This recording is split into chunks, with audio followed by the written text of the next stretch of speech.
Good afternoon. So today's topic is bacterial corneal ulcer. So cornea, the gross anatomy, it is the anterior 1/6 of the outer coat. So how many coats of the eye? There are three coats of the eye. Outer one is the anteriorly cornea and peripherally sclera, while middle coat anteriorly iris and ciliary body and posteriorly choroid, and inner coat is made up of retina. So it is the outer coat. Anterior 1/6 is the cornea. It is curved and dome shaped, fibrous, transparent, no blood vessels, no noise.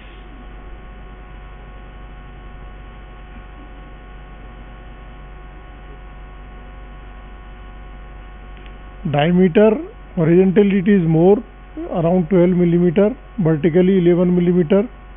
Thickness in center it is 0.5 to 0.6 millimeter, and as we go to periphery, thickness of cornea increases and it become up to 1 millimeter at near the limbus. Curvature is anteriorly 8 millimeter, posteriorly 7 millimeter.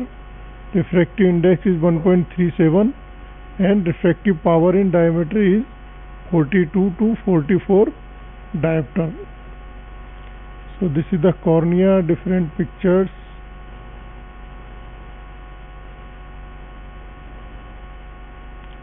Anatomy of the cornea, it is made up of, previously we know the 5 layers, nowadays there are 6 layers in cornea.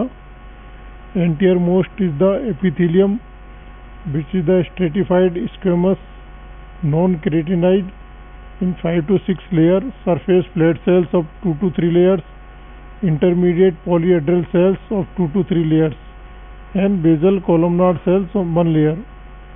Second is the Bowman's layer,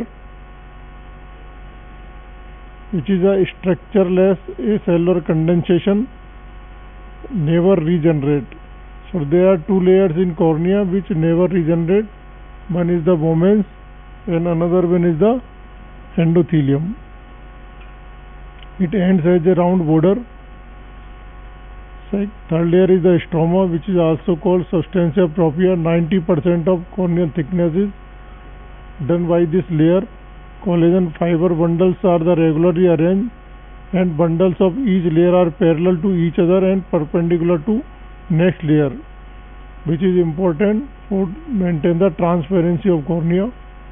Cells are present in lacunae, corneal corpuscles or keratoblasts. The leukocytes for the inflammation. Fourth layer is the Descemet membrane, which is homogeneous, structureless and highly resistant and easily regenerate. And innermost layer is the corneal endothelium. It is a one layer of polyhedral cells. Partial dehydration of the cornea is continuous with the endothelium of the angle of the anterior chamber. And sixth layer is the Duas layer, which is called pre-Descemet layer. Between stroma and Descemet membrane is the Duas layer. So there are 6 layers, or we can say 5 layers. Nerve supply of the cornea by the 5th cranial nerve, and ophthalmic division of 5th cranial nerve will lead to nasociliary nerve, and pain and cold sensation are carried by.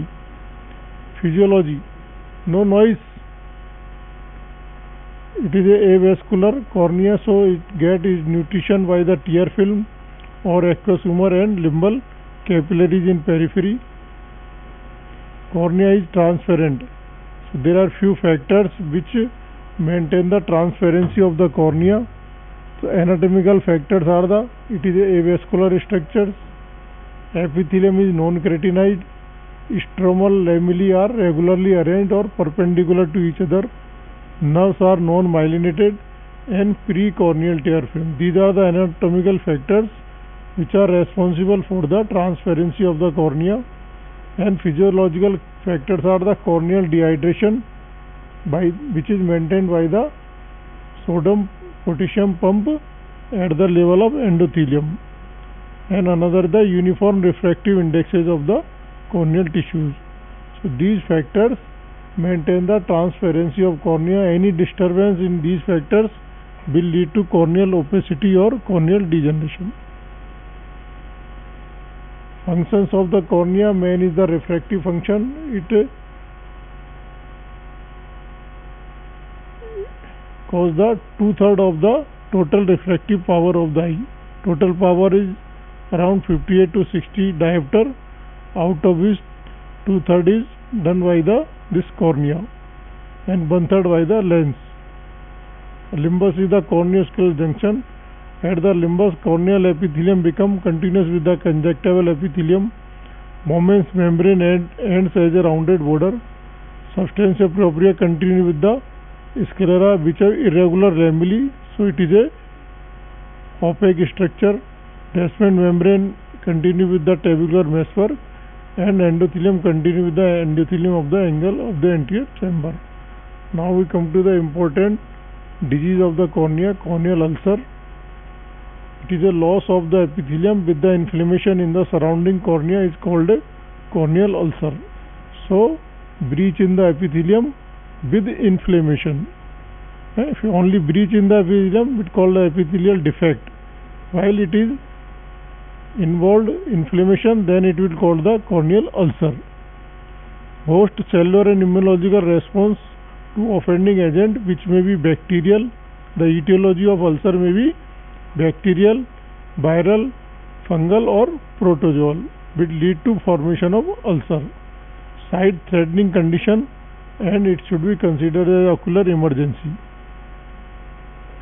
So normally cornea, normal defense mechanism are the corneal epithelium, which makes the mechanical barrier to penetrate any bacteria or any foreign pathogens.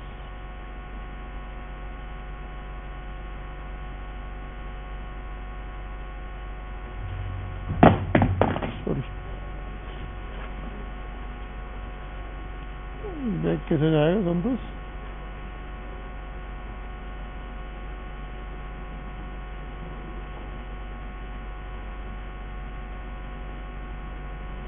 Bag कैसे जाएगा? आगे जा रहा है।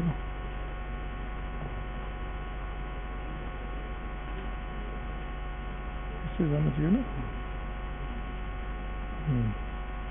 ठीक।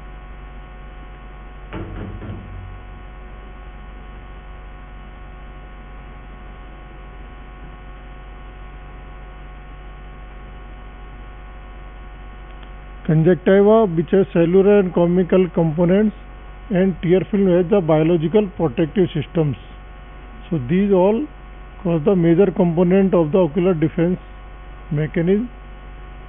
Anatomical, there are bony orbital rim, eyelids, intact corneal and conjunctival epithelium, mechanical tear film mucous layer, and lacrimal system which drained all the fluid of the eye, and antimicrobial mechanisms are the tear film constitute immunoglobulin A complement components, and enzyme lysozyme, lactoferrin, beta lysine have antibacterial effects. So there are predisposing factors which lead to this breach in the epithelium and corneal ulcer. One is the trauma, breach in the epithelium and inoculation of the organism. Then eyelid and adnexal diseases like blepharitis, ectropion, entropion, trichosis, leg ophthalmos, chronic dacrocystitis. Disturbed tear film which lead to recurrent epithelial erosions. Ocular surface disorders like dry eye, Stevens-Johnson syndrome, ocular burn, bullous keratopathy, contact lens usage, local immune suppression due to topical corticosteroids, and post-ocular surgery in cataract and LASIK. Systemic factors are malnutrition, diabetes, immunosuppression, and chronic alcoholism. These factors will lead to breach in the epithelium, and inoculation of the microorganism will lead to formation of corneal ulcer. So etiology of bacterial ulcer caused by the organism which produce toxins causing tissue death, that is necrosis, characterized by the pus formation. Such purulent keratitis is usually exogenous due to infection by the pyogenic bacteria such as Pseudomonas, Staphylococcus, Streptococcus, Neisseria gonorrhoeae and Corynebacterium diphtheria. Most of the bacteria are capable of producing corneal ulcer only when the epithelium is damaged. Most of the bacteria can penetrate only when epithelium is damaged. If epithelium is intact, bacteria can't penetrate this epithelium and can't lead to corneal ulcer. But few bacteria are such type that they can even penetrate in intact epithelium. These are Neisseria gonorrhoeae, Corynebacterium diphtheria, Haemophilus, Shigella and Listeria. These bacteria can penetrate intact corneal epithelium. Otherwise, all other organisms, the breach in epithelium is must to penetrate the cornea. So these are the different organism species which will lead to the corneal ulcer: Staphylococcus aureus and epidermidis, Streptococcus pneumoniae and bredens, Pseudomonas aeruginosa, Moraxella lacunata, Nocardia actinomycetes and atypical mycobacteria. Pathogenesis of ulcer is the corneal abrasion which will lead to microbes adhere to epithelium, releases toxins and toxic enzyme. Then host response will occur and lead to polymorphonuclear nucleosides at the site of ulcer from tears and limbal vessels, which will lead to release of cytokines and interleukins and progressive invasion of cornea and increase in size of the ulcer. Then phagocytosis will occur and release of free radicals, proteolytic enzymes, which will lead to necrosis and sloughing on epithelium, Bowman's membrane and stroma, and saucer shaped defect with projecting walls above the normal surface due to swelling of tissue resulting in from fluid imbibition by corneal stroma with grey zone of infiltration. Then stage of progressive infiltration, entry and adherence of the microorganism to breached epithelium, enter into stroma, polymorphonuclear lymphocytes and infiltrate into stroma and epithelium, infective organism multiplies, release toxins and enzymes. Necrosis occurs due to toxin and enzyme released by the infective organism. Sloughing of epithelium and stroma will lead to ulcer. Ulcer borders thickening due to infiltrate and edema. It is associated with the iritis due to diffusion of toxins of infective bacteria into anterior chamber. So this is the picture of the typical bacterial corneal ulcer. Sometimes you can see the whole cornea become white and there is hypopyon also. Sometimes iridocyclitis is so severe that it is accompanied by the outpouring of leukocytes from the uveal blood vessels, and these cells gravitate to bottom of the anterior chamber to form the hypopyon, and this hypopyon is sterile, means there is no microorganism in this hypopyon. Then stage of regression, natural host defense and antimicrobial with your treatment. Line of demarcation forms around ulcer which contains leukocytes which phagocytose the organism and necrotic debris. This necrotic material fall off, ulcer become larger, infiltration and swelling reduces and disappear, and margin and floor become smooth. Vascularization develop from the limbus to corneal ulcer to restore the lost tissue and to supply antibodies. Then comes to the stage of healing. Vascularization followed by the cicatrization due to the regeneration of collagen and formation of fibrous tissue. Newly formed fibers are laid down irregularly, not confronting to normal pattern of stromal fibers. Therefore, this fibrous tissue refracts light irregularly and forms opacity. So these are the four pictures of different stages of corneal ulcer: stage of progressive infiltration, stage of active ulceration, stage of the regression, and then stage of cicatrization or healing stage. Clinical features, clinical signs and symptoms are depend on the virulence of the organism, duration of infection, pre-existing corneal conditions, immune status of the host, and previous use of local steroids. So diminution of vision depending on location of corneal ulcer. More vision is decreased if the ulcer is present in center of cornea. Watering due to reflex lacrimation. Photophobia. Photophobia is the abnormal sensitivity to the light or the normal light. Pain due to the exposed nerve endings and mucopurulent and purulent discharge. In workup, we will take the detailed history, prior ocular history, and review of related medical problems, current ocular medications, and history of use of systemic steroids. An ocular examination will record the visual acuity. Usually it is reduced by slit lamp biomicroscopy. We will see all the structures. Lids are usually edematous. Conjunctiva will find the ciliary congestion. In cornea, we will see the location of the ulcer, either it is central, paracentral, or peripheral, or total. We will note the size, shape, depth, margins, and floor, and we will see the progression of ulcer on next follow-up. Density and extent of stromal infiltration. In antechamber, we will see the cells or flare or presence or absence of hypopyon. Iris usually muddy, pupil miotic due to irritation. Other findings are sag, syringing, corneal sensation, and then we will do the grading of corneal ulcer. So it may be mild, moderate, and severe, depend on the size. If size is less than 2 mm, it is mild, 2 to 5 mm moderate, and in severe more than 5 mm. Depth of ulcer means layers of the involvement less than 20%, 20 to 50%, and more than 50% in severe. Stromal infiltration density, dense, superficial up to mid stroma, and deep stromal, and scalar involvement in cases of severe corneal ulcer.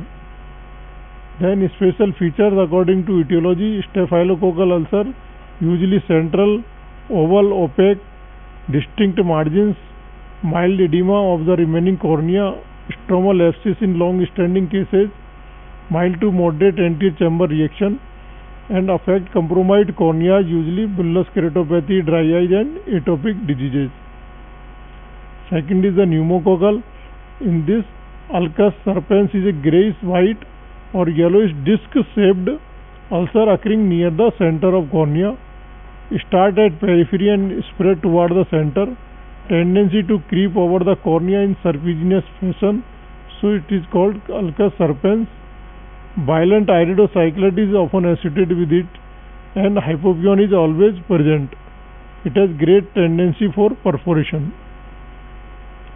So this is the typical picture of bacterial corneal ulcer with hypopyon. In center of cornea you will see the thick exudative, which is the corneal ulcer, and in lower part you will see the hypopyon.